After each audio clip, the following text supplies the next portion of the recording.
You can see my screen? Yeah. Okay. So, hello, Saria and Passini. I missed you. So today we're gonna talk about hypotension in the context of prematurity. So we're gonna talk about a little introduction, defining hypotension, which is not that simple, and look at the determinants of blood pressure, a little review of some of the articles that are out there, and about talking about management and conclusions. So we know that historically the mean blood pressure has been considered as a determinant of circulatory well-being. We know that this is very simplistic and we cannot use the sole criteria to initiate or determine our interventions. So previously, it was thought that the low blood pressure was correlated with a low cardiac output and an end organ blood flow. So as you may know, maybe I can relate more like in my early years or as a fellow that preemies we were like frequently treated for hypotension, regardless of their clinical status overall. So in this national Canadian database, 10% of the neonates below 29 weeks were treated. So this is low to me and to other reports also, but it's just to let you know that it's something that is really frequent.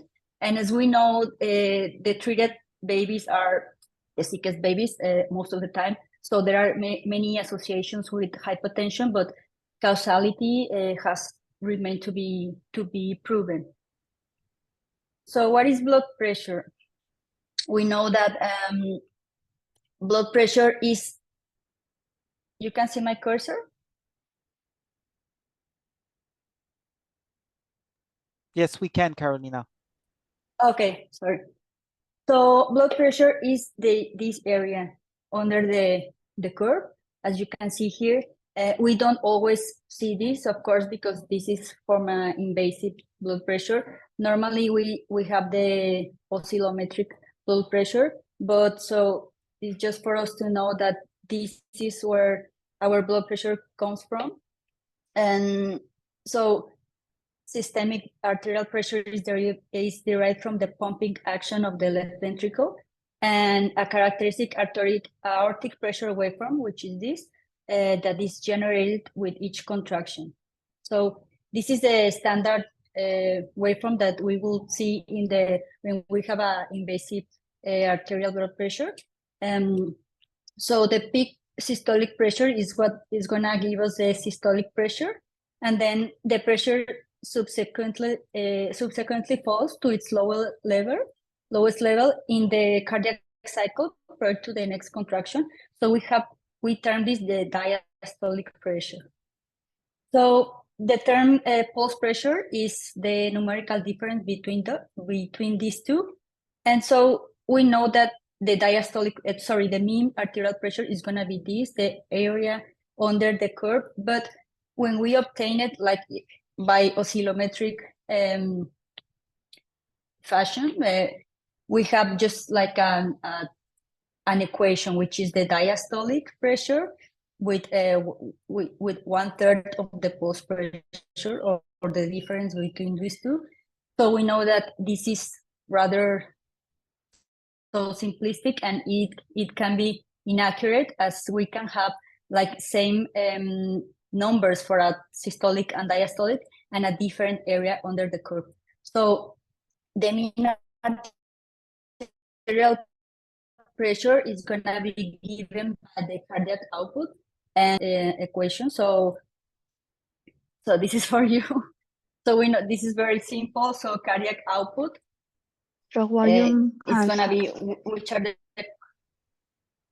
sorry? Stroke volume times heart rate. Yeah, the components, yeah. So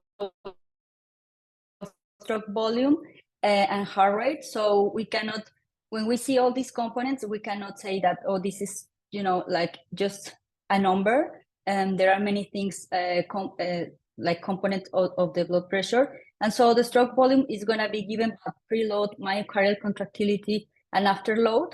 And the heart rate, both the components of the cardiac output, is going to be given by the autonomic, sympathetic, parasympathetic balance, the catecholamine production and release, and the temperature. So after this, you can see that we can defining hypotension is challenging, and there are many variations in gestation, birth weight, perinatal factors, as we are going to see, IUGR, in utero, hypoxia, preeclampsia, maternal smoking, steroids, twinning transfusion. So to give just like a number that has been done, like that, for example, the well-known 30 or 28 to 30 millimeters per mercury, it's dangerous below that. So for a very huge population with many different factors, it's as you know, like it's very simplistic, and also the physiology in the immediate postnatal period is rapidly changing. So the question is, what is a normal blood pressure for a particular infant? And if you check like the literature, you're gonna see that everyone says this is complex. It cannot be answered by a single number for each gestational age or weight. Of course, there are like different tables for hours, for weight, for gestational age that I think they can guide us. We cannot just take like just a number and let alone just the mean blood pressure without the different components like systolic and diastolic. So we know that many practitioners still define hypotension as mean blood pressure lower than gestational age of the baby. So this is still, I don't know if, I know that in Montreal there are more permissive with that and tend to do a more comprehensive, and you guys have the TNE evaluation. But in Mexico, this is really like still the standard. Like this baby is hypotensive because this mean blood pressure lower than gestational age. And then babies are very frequently treated just because of this reason. So this comes from this, it's just a special report, which is a consensus, and it was initially for RDS. So, like this is the only thing that is related to blood pressure here. Sorry, the whole paper is about really RDS and some of perinatal factors, and maybe adverse factors of surfactant treatment. But so just for this, for these little lines, maybe because it's simple, the whole medical field, I think, loves this little rule of thumb, no? Because it is easy to remember, and it can be like around accurate, but we know that in medicine we try to do precision medicine and not one fits all. So just for you to know, where does this come from? Because the last class Gabriel asked me that and I didn't put it, so now I include this. Okay, so sorry about this, like the bad quality of the image, but it's just to show, like, you can have the same hypotension and normal tension with pathological status. So hypotension is not always low perfusion. Normal tension is not always circulatory well-being. So you can see here that normal tension, you can see it with decreased cardiac output when we have like adequate compensatory vasomotor tone, so compensated state. And then we can see like because the pressure is the product of these two, we can see like in inverse is still the normal tension. So, and then we normally, when both of the mechanism fail, then we have the hypotension, but normally is like late to treat, not late, but later that we will want. So this is good image for from the book of the controversies. So blood pressure is just this part of the whole equation assessment that we have to take into account. So the decision is influenced by all this. And now we are starting, of course, to include the echocardiography, NIRS, non-invasive CO, and more like little data that can help us make up like a more precise decision. So why does a baby has the blood pressure that he has like at birth? There are many factors that contribute to this.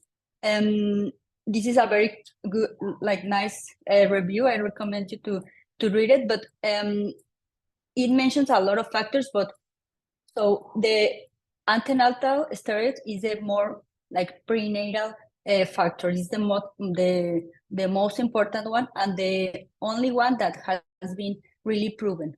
Like the babies who have steroids have really a higher maternal blood pressure. But so just to give us an idea that a blood pressure that is above or good is not always like well-being, because maternal smoking can result in a higher neonatal blood pressure. So we have to see the baby as a whole. So in perinatal factors, just for you to remember, maybe you have like this. I remember these babies like, well, are home birth or things like that they don't have steroids. We have to maybe expect this transitional hypotension to be maybe more severe. So as I told you, the only consistent perinatal factor influencing blood pressure is steroids. This is the hypothesis, but it is not really like known why. And this is just an association. So this is like these are all the factors: infant, maternal, perinatal. So as I told you, there are many that are like in questions, and just the green ones are really proven.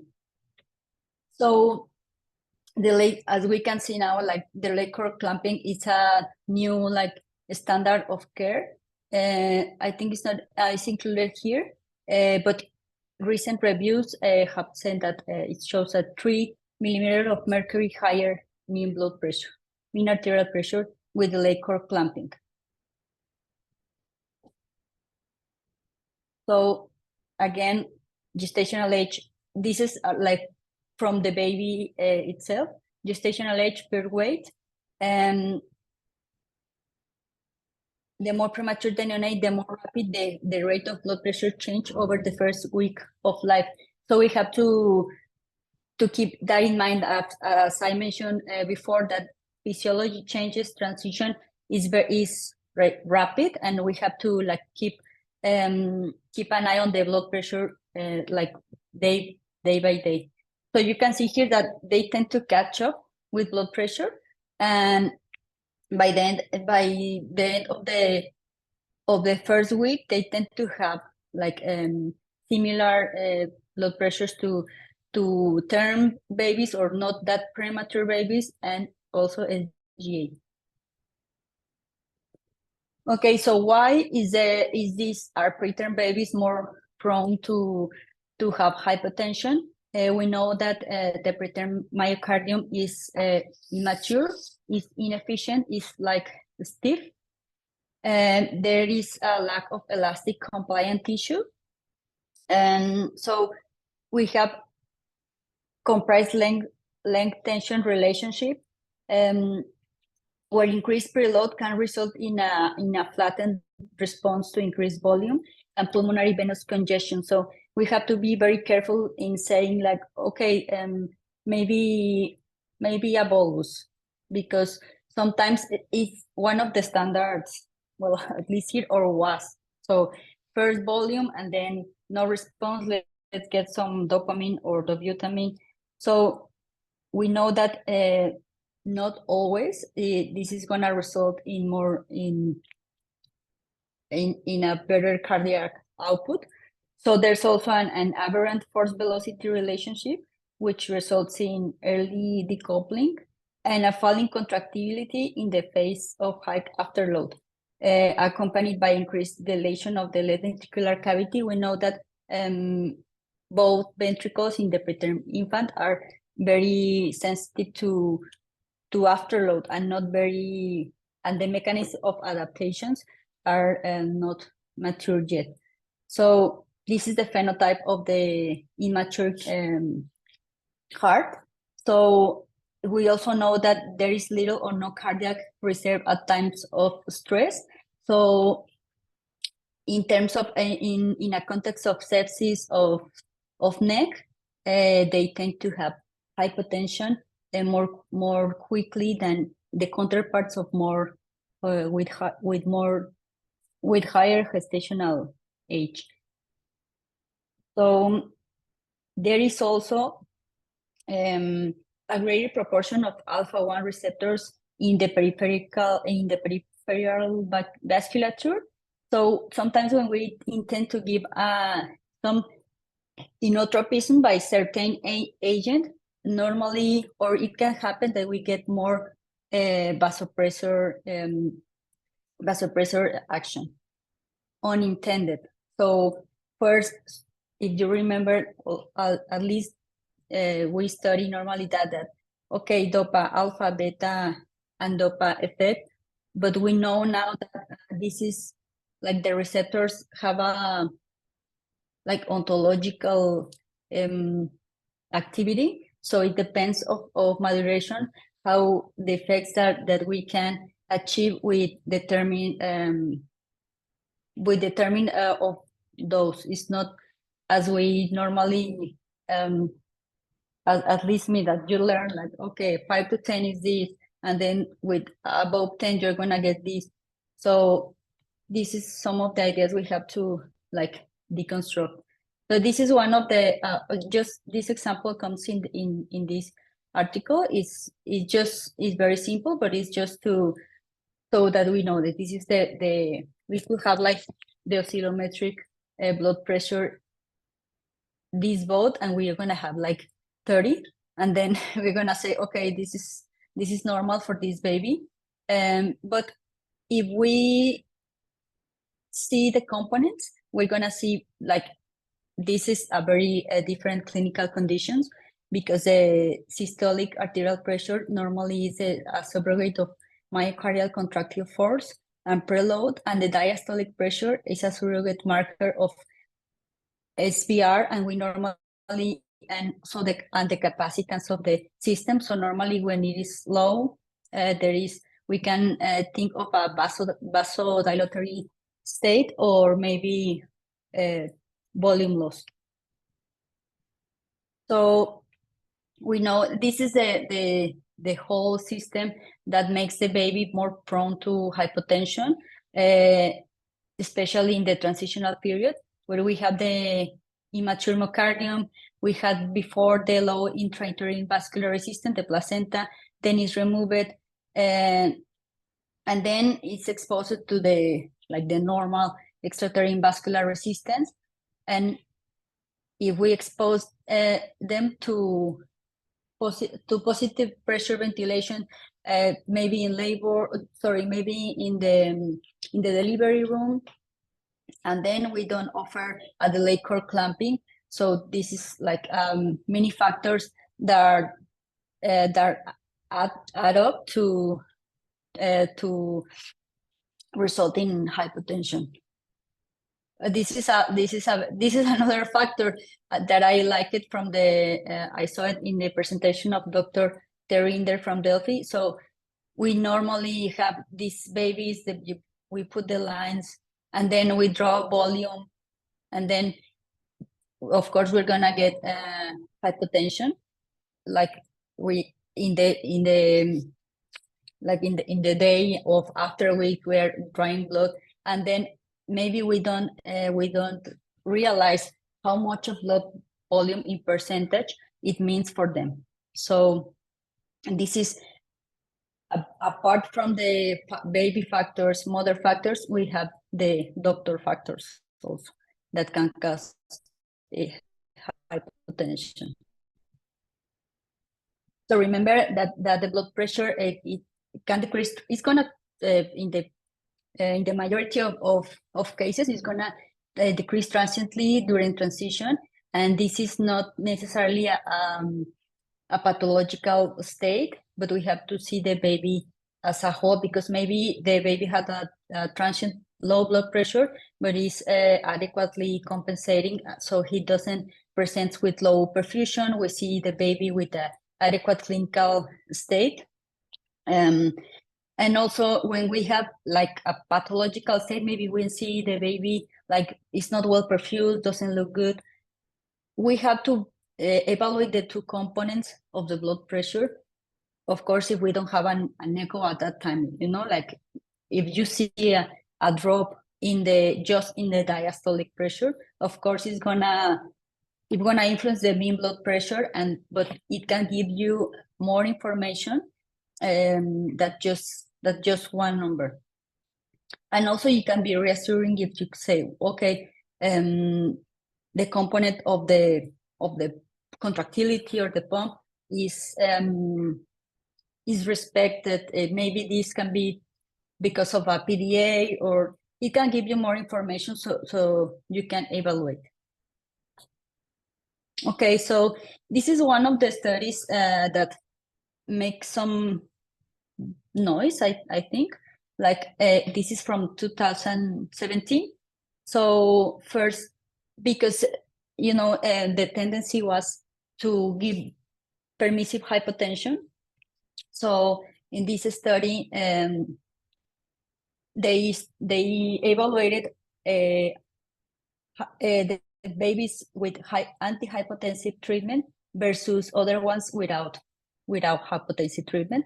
These were babies before born 29 weeks or of gestational age, have at least one episode of isolated hypotension.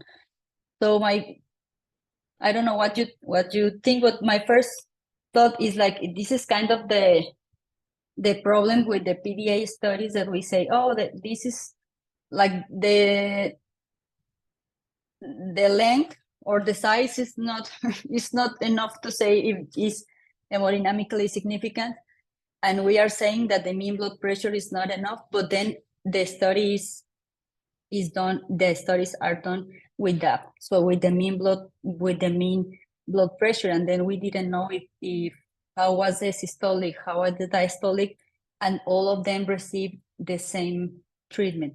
So it's very difficult to evaluate that. And so it just reminded me of the circle argument of the PDA studies with the size. So in this study, survival at discharge without severe morbidity was significantly higher in the treated compared with the untreated group, and the treated group had significantly lower rates of severe cerebral abnormalities. So they had the other hypothesis because they were trying to lower the treatment of like generalized treatment of preterm babies just for hypotension without other clinical things. And then so they had the contrary in their findings. Hypotensive treatment was associated with significantly higher survival without severe morbidity at discharge. So that was 2018. It is 2021, the HIP trial. So in this study, the objective was to determine whether restrict the use of inotrope after diagnosing low BP in the first 22 hours of life affects survival without significant brain injury at 36 weeks postmenstrual age in infants born before 28. So this study had to be concluded before due to lack of recruitment. So most of the in the purple paper, sorry, the article, they talk about that it's very challenging to do studies of cardiovascular instability, but they didn't see difference between their groups. They state that they cannot make any assumption or suggestion or anything, but this is a study we should know, the HIP trial. And well, their hypothesis was that a more restrictive approach will improve survival without significant brain injury at 3-6 postnatal menstrual age. And this other one is from 2023, dopamine or norepinephrine for sepsis-related hypotension in preterm infants. So this is a retrospective study on preterm infants with hypotension who need vasoactive medication. So they found that the primary therapy with norepinephrine was associated with lower mortality and morbidity compared to dopamine. So we're gonna talk about a little more dopamine, but we can see that like this is in this study the cause of hypotension is delineated because you know, sepsis normally is a vasodilatory shock, versus the other studies is like hypotension just like isolated, and we don't know like the cause or the components of the blood pressure. This is I was just looking like what is new out there. So I didn't find much new information about or new studies on hypotension, but just to introduce normally what we think or what we are afraid of is brain injury. That is our reason normally to treat hypotension. So in this study is very interesting that they talk about the critical closing pressure, which is the arterial blood pressure at which cerebral blood flow ceases due to vascular collapse. So it tends to get higher and higher when the baby with age. So in this image, you have like the possibility to to take a look at this. You normally do like transcranial Doppler, and it's like something relatively easy to see. They see this transystolic time, and then they found a correlation with a cerebral perfusion pressure. So maybe just is another data that can be reassuring in the context of, oh, this is okay, we have hypotension, maybe it's something isolated, or we can see other things that are suggesting a low organ pressure, or perfusion. So this is, you know, like I think we are more and more trying to see if we have organ or particularly brain low perfusion instead of just give treatment.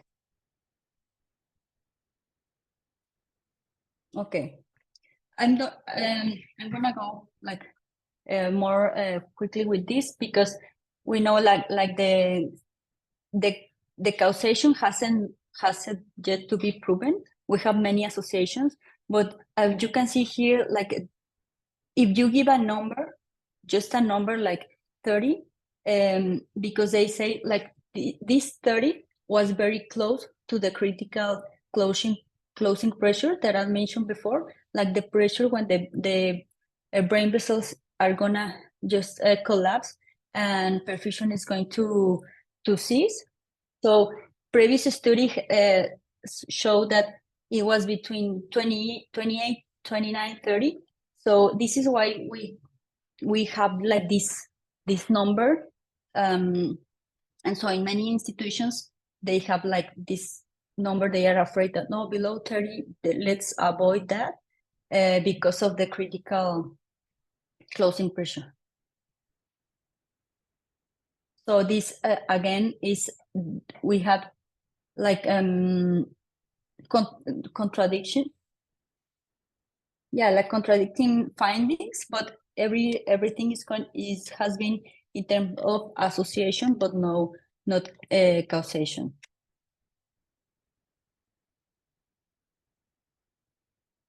Okay, in terms of long-term outcomes, it has been associated a high risk of IVH, chronic lung disease, hearing loss, death, and poor neurodevelopment outcome. And so we know that the risks are varied based on severity, duration, and association, and other factors. But we can see, like, if a baby is critically ill, it's difficult to determine if hypotension is really causing all this.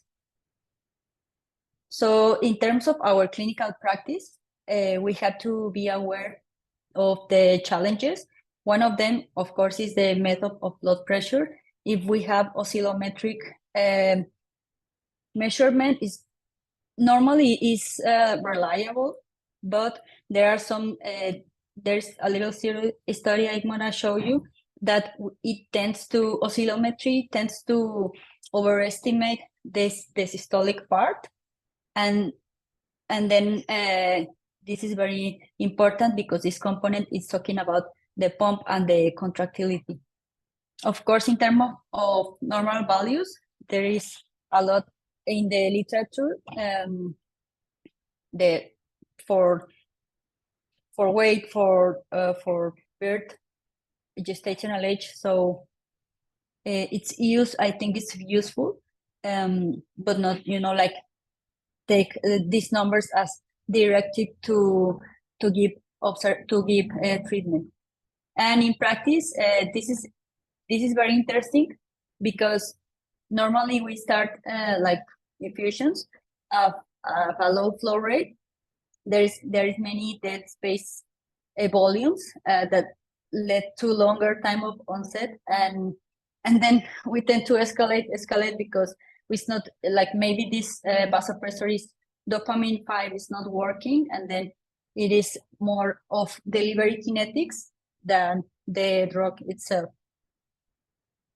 This is the thing. This is the what I mentioned. So we have normally a oscillometric blood pressure, and this tends to overestimate intra-arterial systolic blood pressure. So normally we get the mean, like they correlate, but the oscillometric, which is normal, is overestimated. So we have to be very, very careful. So in our preem babies, the normal, like the typical causes of hypotension are inflammatory conditions, which are sepsis, neck, upregulation of which are due to imbalance of pro-inflammatory and anti-inflammatory mediators, endothelial injury, intravascular coagulation.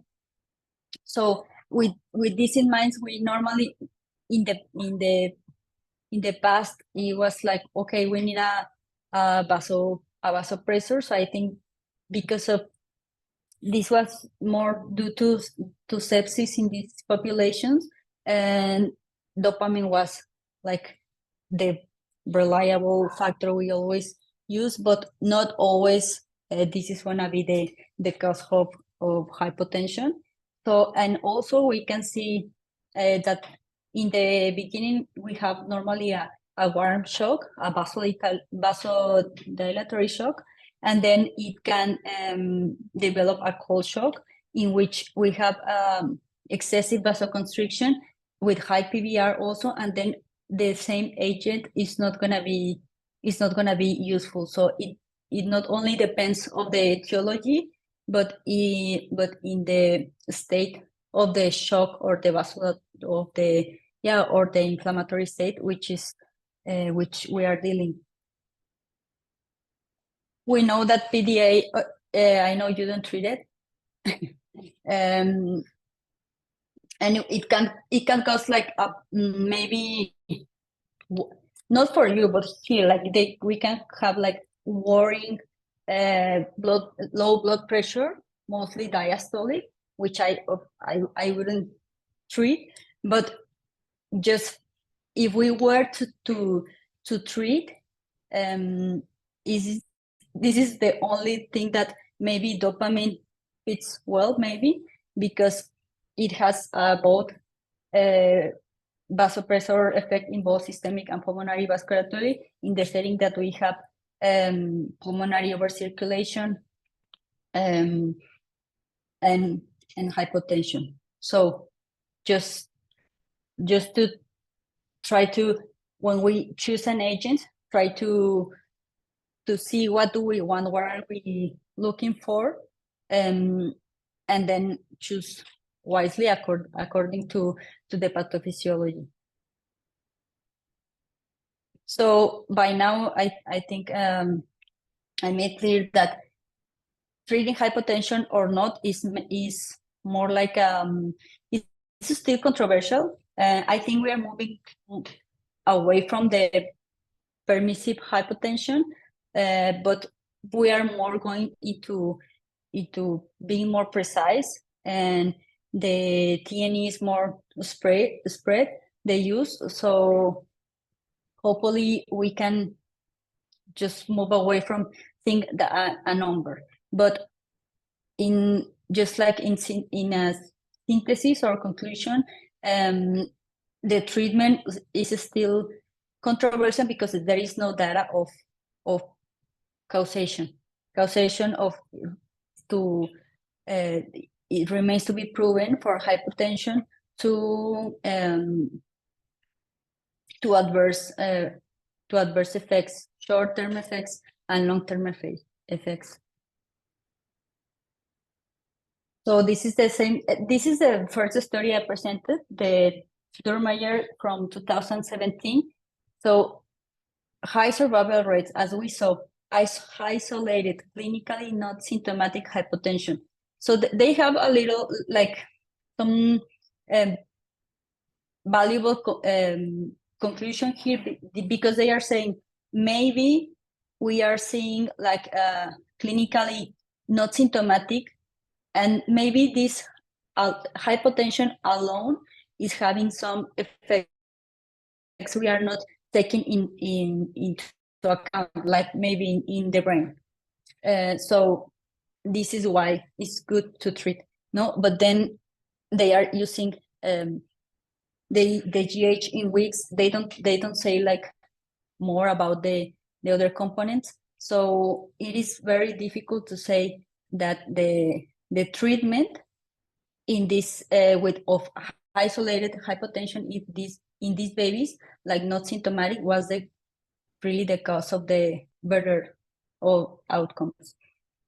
So this is the other thing that I mentioned about this like magic number. They like the 28, 29, 30 millimeters of mercury, because it's thought to be the elbow for the lower pressure of where autoregulatory mechanism of the brain ceases and start passive circulation.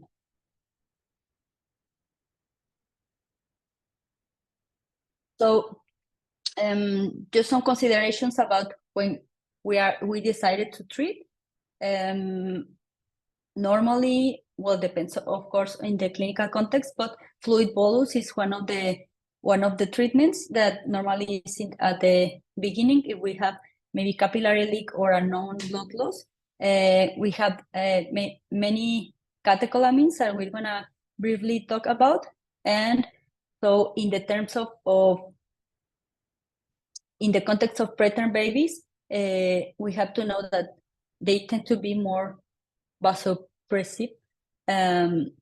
They have like a more alpha response that when we intend in many contexts that we are intent to have a inotropic effect. Maybe with low dose epi or dopa, and it's not normal, but it's frequent that we get more alpha that we want. These are other things, just to mention this one, lactic acidosis and the phenomenon of washout, because we can say like, oh, this baby is not responding, lactate is going up, but this is a known like phenomenon that the following resuscitation of this patient, the lactate tends to go to circulate. It was static and then it tends to circulate, and we see like a transient elevation of this, but it does not mean that the agent is not working. We know that this occurs in the compensated phase of shock, the oliguria or anuria, and so this is one of the most common clinical things that we take into account.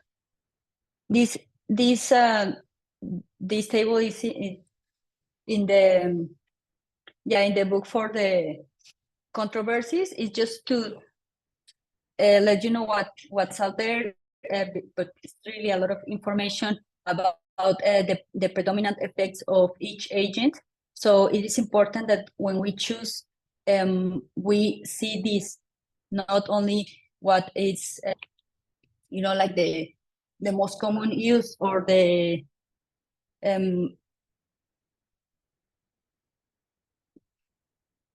sorry. Okay.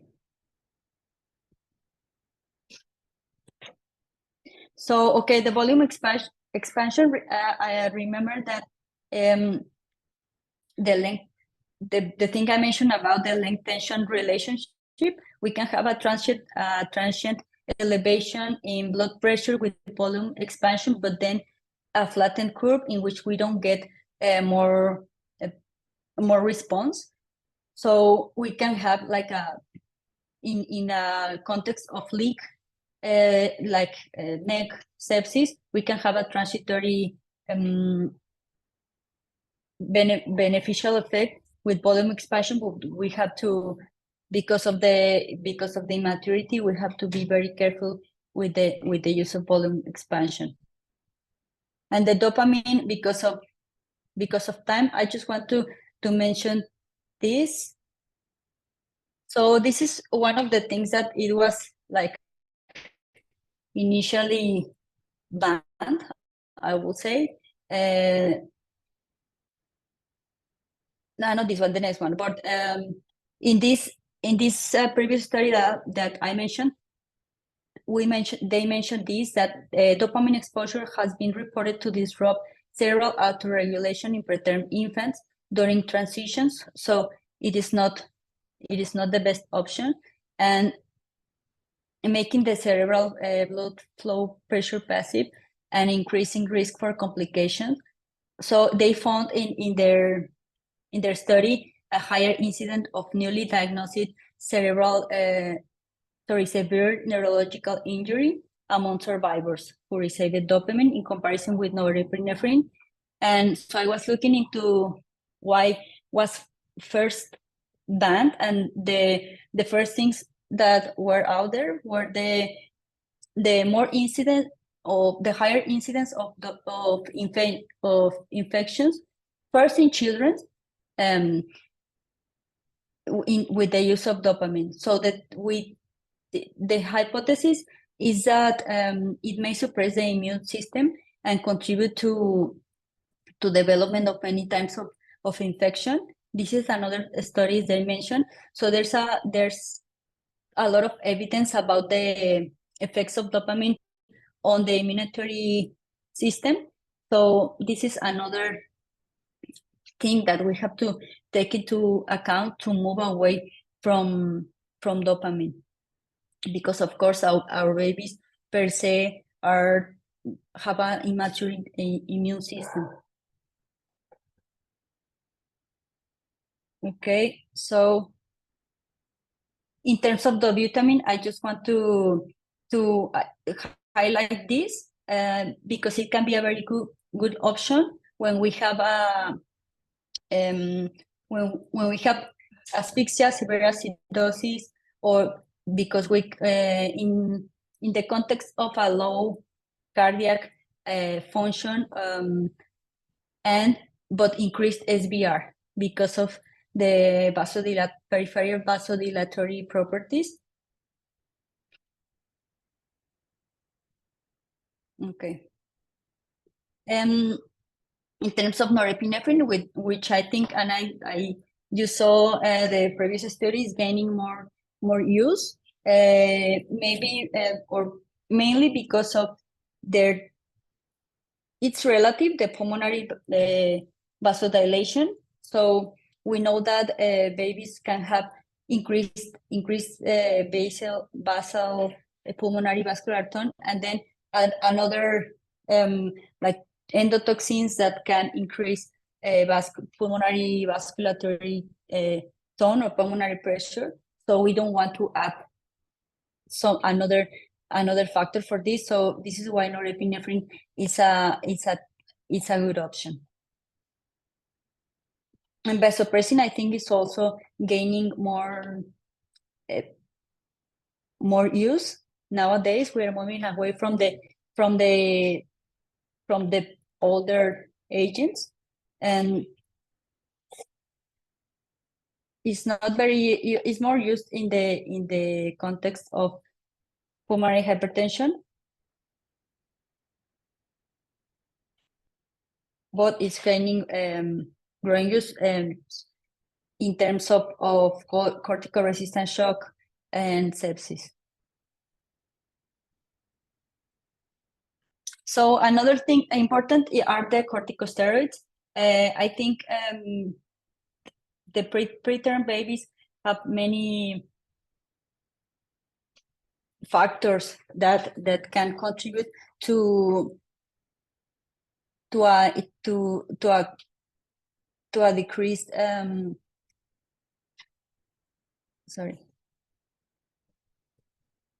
to a decreased in the response to the exogenous catecholamines. They have a immature hypothalamic pituitary axis, so we can apply corticosteroids with refractory hypotension and insignificant blood loss or asphyxia because of hypoperfusion to adrenal glands, resulting in a bad response to catecholamines or production by the gland.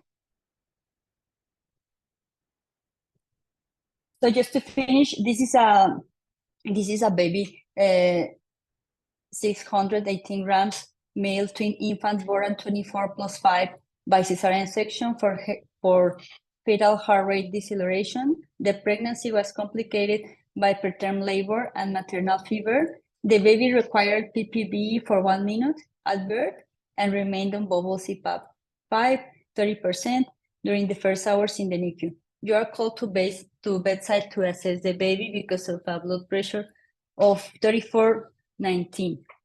What would you do? Sarilla, Pacini, what do you think?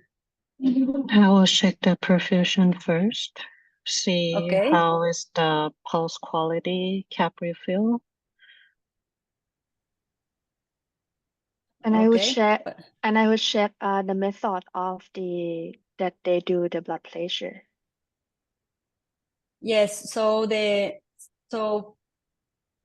obviously the context, as we saw, the number, we cannot rely on just a number as our criteria to do an intervention, and also to take into account the practical things. No, the oscillometer, the cuff.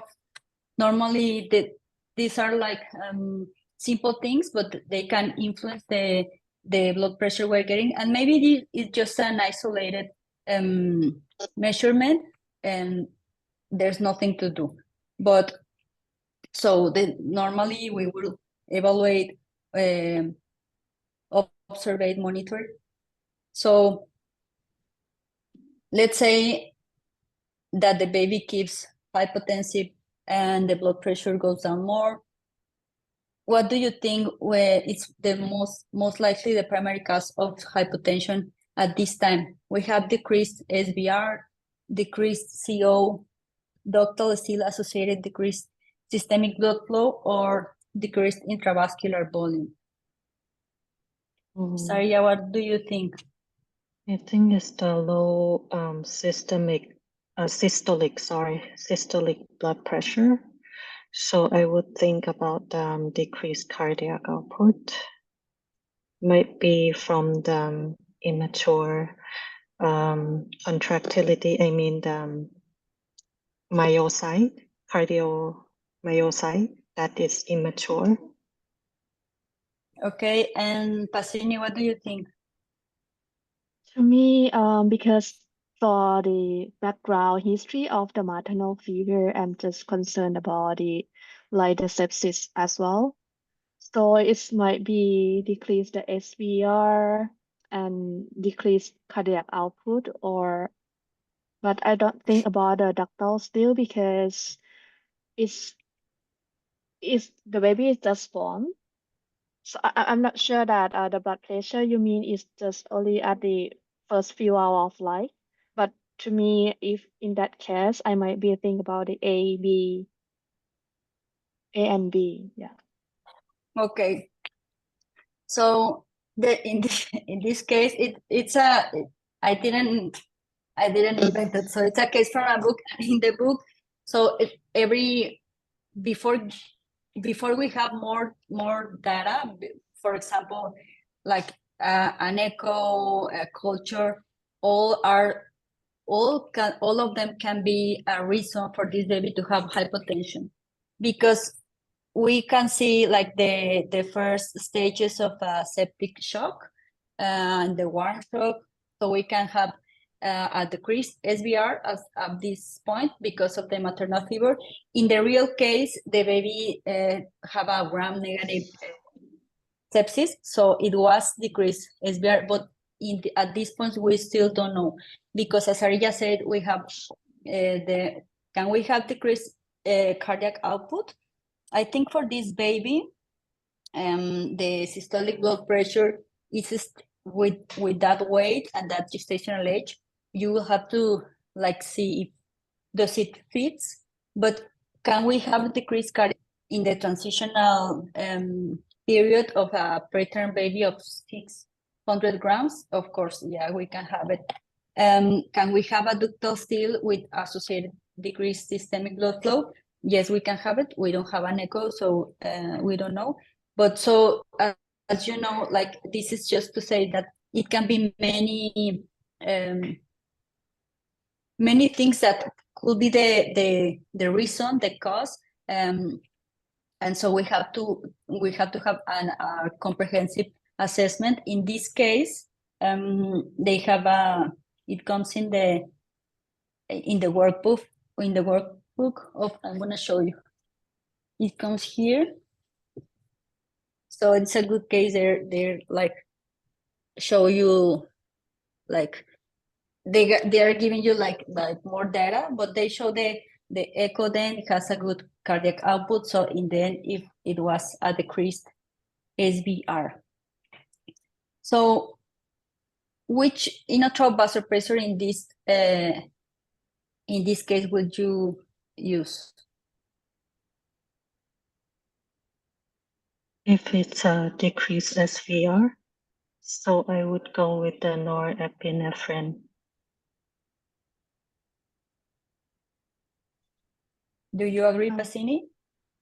To me, I would prefer the epinephrine 1.1, 0.1. So I think for me, I want to ask Gary also, but I will pick norepinephrine 2 because of the problem with an SVR and a normal cardiac output, also a gram-negative sepsis that can increase our PVR. So we want to avoid more of that. the dopamine, that is the reason. And the other of things we talk about, immunity, we wouldn't pick that. We're gonna try to get away from that. The vitamin, for me, there's no use here because it has peripheral vasodilatory effect, which we don't need, we don't want, and we have a normal like inotropic cardiac output. And low dose epinephrine will be more like beta, looking for inotropy, which we is not affected right now. A higher dose epinephrine maybe, because we are trying to increase SVR. But the exercise is just to see always like what do we need? Do we have low SVR, high SVR? How is the cardiac output? Is this do we have like a do we have like the danger of increasing PVR? Which agents should we avoid? So Yeah, I would agree. I was probably if I'm concerned about very low SVR, flash refill, and I'm not too concerned about cardiac function, I would probably select Norepi in that baby. I would probably start it at a bit of a lower, like 0.02, 0.03, and just titrate like every few, 15 minutes, 10 minutes until I get the desired kind of effect. The only a few thought process. One thing that's difficult to assess by echo is when the SVR are very low, the LV is pumping against very low afterload and very low resistance. And so so it can be sometimes, falsely normal. exactly. So sometimes we put the echo and we see the heart is very hyperdynamic. Yeah. At the beginning of sepsis, for example. And obviously, at that point, we're not too concerned about inotropy. And so we will choose agents that may help vasoconstricting a bit. But it's important to keep in mind that if the baby is not responding or lactate are increasing or the urine output is not good, to not just assume that the heart function is still good. Because as we're increasing SVR, maybe we're going to uncover that the left ventricle is struggling. So it's important to reassess if the baby does not recover or improve to see, well, at that point, now that I've raised my SVR, is my LV showcasing sign that it's not able to cope with the SVR increase? Because it does happen in sepsis or NEC where we see that there's so much inflammation that initially the LV doesn't look so bad. And then when we increase the SVR, really the LV was struggling, but because it was so easy to pump against no resistance, it looked like it was pumping well. So sometimes you can do like a bit of norepi, and then if you see cardiac dysfunction appear, you may add a bit of dobutamine or low dose epinephrine to help the cardiac function. Now, currently, we are in Canada. We have a big multi-centric study, which is a comparative effectiveness study in sepsis and NEC for babies that are more than 48 hours of life, less than 32 weeks exactly. And so physiologically, it makes sense, the norepi, but the part where people are a bit concerned. Oh, Saria, we can hear you. Yes. I was called by. Oh, Saria, your microphone is on. Oh, sorry.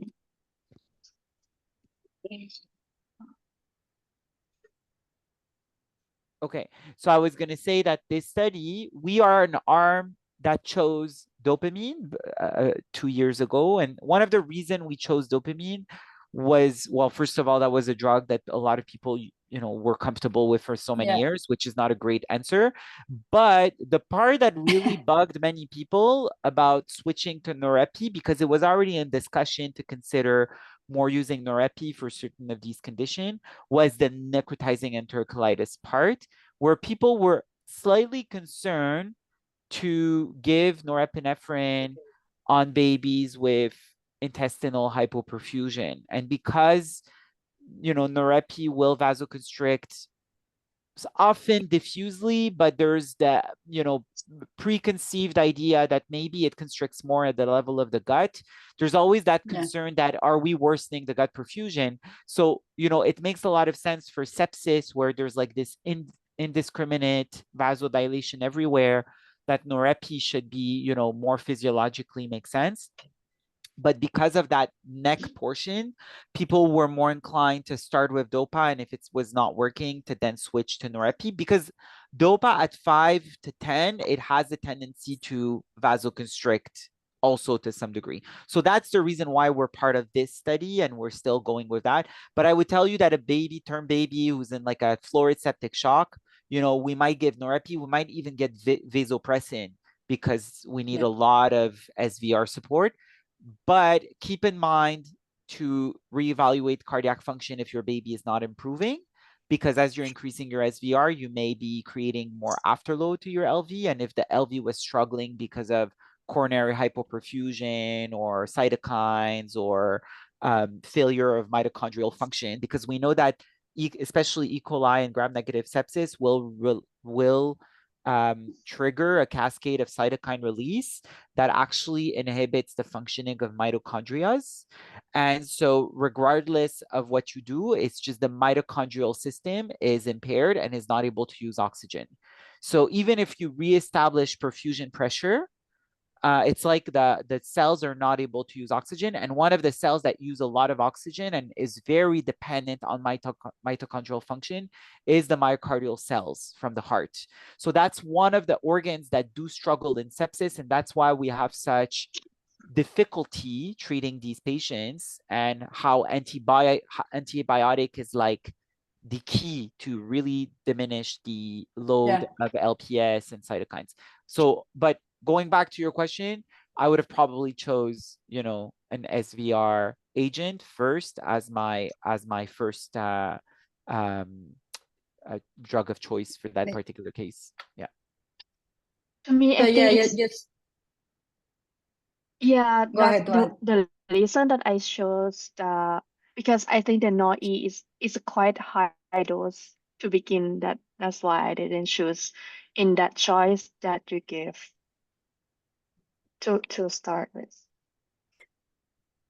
I agree. So as Gabriel said, if we keep in mind like the features of the immature myocardium, because we mentioned before this that we are talking about an aberrant force velocity relationship, in which in the face of a higher afterload, maybe we see the failure. So the important thing is to do longitudinal assessment. I think that is the answer of nowadays for many neonatology problems, no? To keep assessing, because the physiology tends to change. So in conclusion, if we don't have like another tool like that, like echo, we at least have to evaluate the components of blood pressure to give us an idea what to do, what is the best treatment for this baby. And normal tension is not equivalent to circulatory well-being. We can have a compensated shock, and also low blood pressure does not always imply poor organ perfusion. That is why we have to evaluate, do a comprehensive assessment before like giving these drugs, that we know now that there are many effects in other systems, not just the cardiovascular system, but the brain, and the immunological system. And so do a physiology-based management, and I will add that with longitudinal frequent reassessment if we are not getting like the response we are trying to have. So thank you. I hope it was useful for you. Thank you so much, Carolina. That was really wonderful. So now maybe we can have a few minutes for questions. So maybe Saria, Pessini, any question for Dr. Michel Macias? I still wonder, like, in your unit, if it's a septic shock, do you still start with the dopamine, or do you prefer to do some like hemodynamic evaluation first, and then you choose your inotropes accordingly? So normally in my, as I work like independently, I don't have to follow like, you know, like a protocol of a unit or anything. Normally I will do an assessment if I have the echo there, but I don't use dopamine anymore really. Like with all the added evidence, and there are many agents, new and without those effects, that I think, but in this context of septic septic shock, I will go norepi first. And I think most of the guidelines now in pediatrics, you know, there's still like some knowledge gaps for sure in prematurity. And I think some of the concern about what many people have, but I don't necessarily have, about norepi is the vasoconstriction of the brain, which, you know, is always the concern that you're going to create more ischemia, like localized tissue, because they lose autoregulation at the time. Well, they already have like potentially immature autoregulation systems, but the sepsis makes this even worse. And so are you creating vasoconstriction regardless the type of drug that you're using, dopamine or norepi? And so people have argued that for many years we have like you know, decades of safety information regarding dopamine in that particular condition. So I think that's why many centers are reluctant to change their old practice. But physiologically, it makes much more sense. And there's more and more data that it's showcasing potentially a trend for benefit and survival during these acute and severe diseases. So hopefully the CR will give us more information on that. I think locally, we're definitely getting away more and more. We still use dopamine, but I can see that many of my colleagues are, you know, choosing medications to support the heart in a way that is more physiologically driven. And I think that, you know, the one thing that I truly believe in sepsis is that many of these patients goes into relative adrenal insufficiency. And I think many people get concerned about giving hydrocortisone in the context of sepsis, and I don't think we should. I think this is a drug that is probably going to help you a lot because it's an inflammatory storm and you get poor response to your inotropes regardless and to your vasopressors regardless if you don't have some control over the adrenal component of the disease. So that's just my bias. But I think that what you've presented, Carolina, is extremely well outlined between what's more physiological versus when you get into the pathological component of hypotension and poor perfusion. So that was great. Thank you so much. Pessini, Saria, any other question for Carolina? Yeah, for the question for you mentioned about the adrenal insufficiency, that in case like that is like the refractory hypotension that we plan to start the hydrocortisone. But in case of if we draw the blood test that is very high cortisol.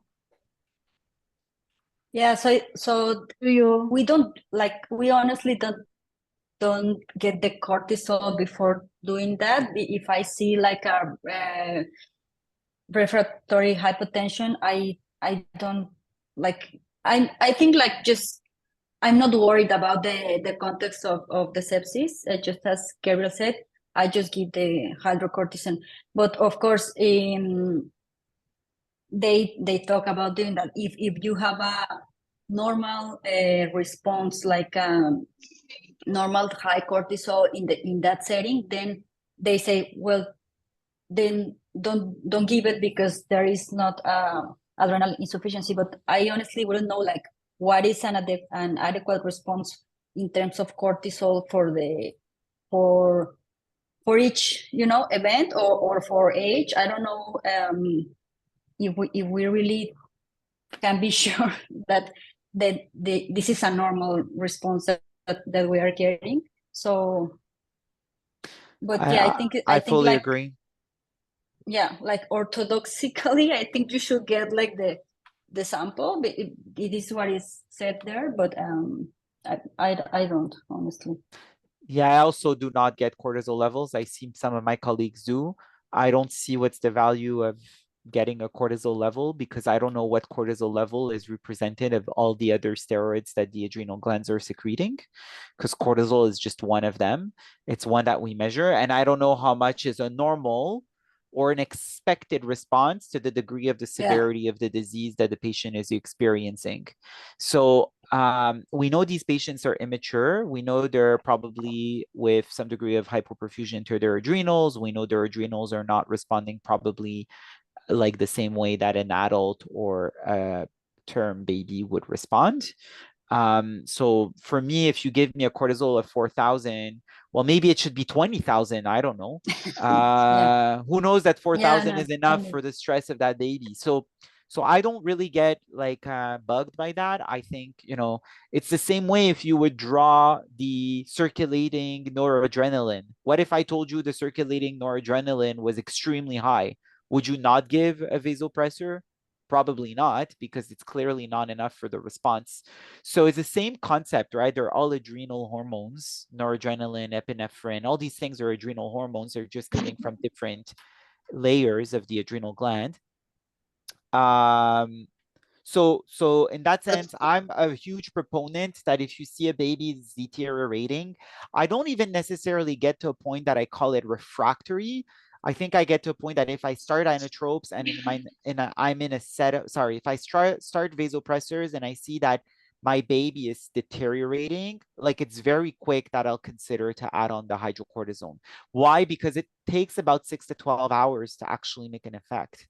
So I rather add it and then remove it very early than just like, you know, be stuck in 12 hours and my baby has been 12 hours with a pH of 6.9 and is dying, and then there's nothing more that and then I'm too late, right? Like it's too late.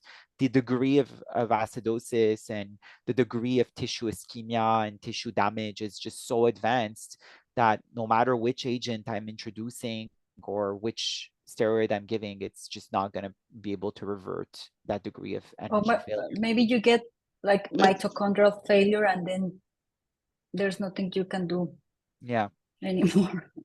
So obviously the patient that I'm starting a norepi at 0.02 and suddenly the BP is high and the baby's peeing and he's well, like I wouldn't necessarily add right away hydrocord because that's usually at the beginning of the course of the disease. But if I see I'm climbing on my norepi more than like, you know, and in an hour I don't get where I want, like definitely I'm considering hydrocortisone. Yeah. We need RCTs on that for sure. Yeah. Dr. Michel Macias, thank you so much for this presentation. That was great. I don't think we have more questions, so I'm going to let you all go enjoy the day. Thank you. Thank you so much. See you. Bye. Bye.